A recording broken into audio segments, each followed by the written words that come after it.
Earlier this week, some clients asked me how I got into this profession, and I realized that while a lot of people in the Garden City community still know me as the zoo guy, most of the people out there don't know my background. I started in zoos, but before that, I actually started dog training in 1992 with 4-H obedience training. So I was a wee little tot then.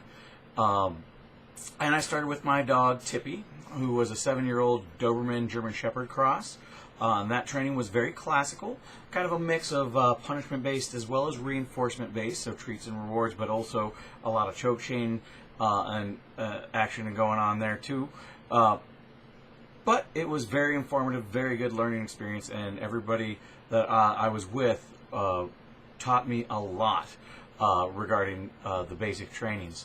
Now, from there, I went to Iowa State University where I got my degree. I got a bachelor's degree in Animal Ecology with a specialization in wildlife care and a minor in biology. So I really focused a lot on animals because basically when I was about 3 years old, my family knew I wanted to work with animals, and they did everything they could to help push that for me.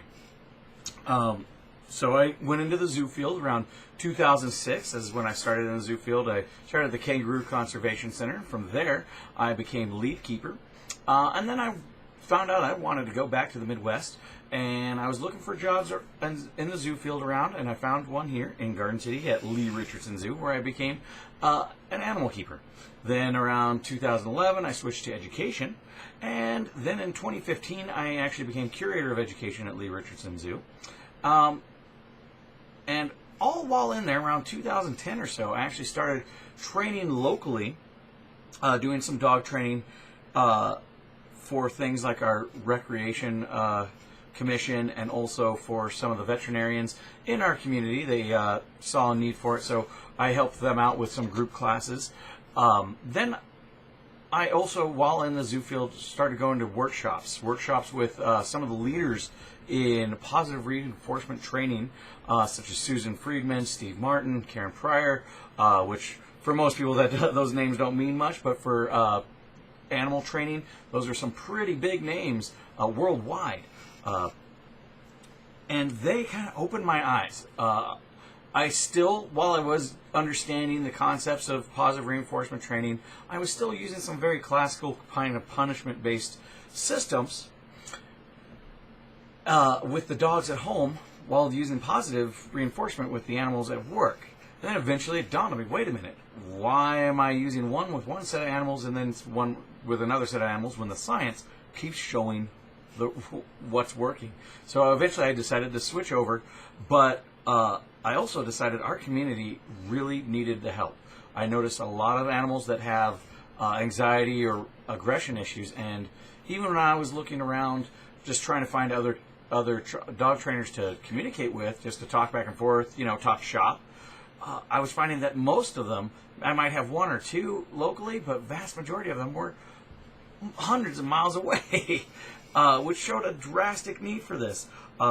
We do have some group classes here in our communities, but those don't help dogs that are reactive or aggressive or high anxiety type issues. So that's why I switched my goals and I started the Buckman Bestial Behaviors. So that's kind of my story. I started way back when in 92 and all the way to here, and basically almost every aspect of my life has been devoted to professional animal care or training or education.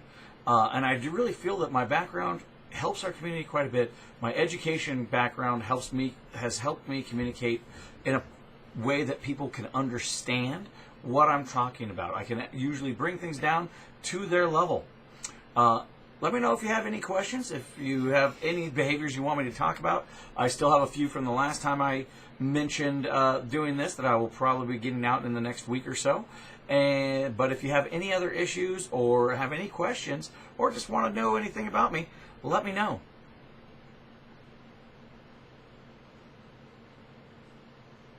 Now, for some of you, you may have seen some of my videos. This bed here is a guest bed, but we also just call it the dog bed because 99.9% of the time, it just belongs to them.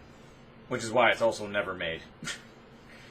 You can see Oscar has made a nice little nest around himself of all the blankets that were made earlier today already. All right. Hope to talk with you soon. Bye.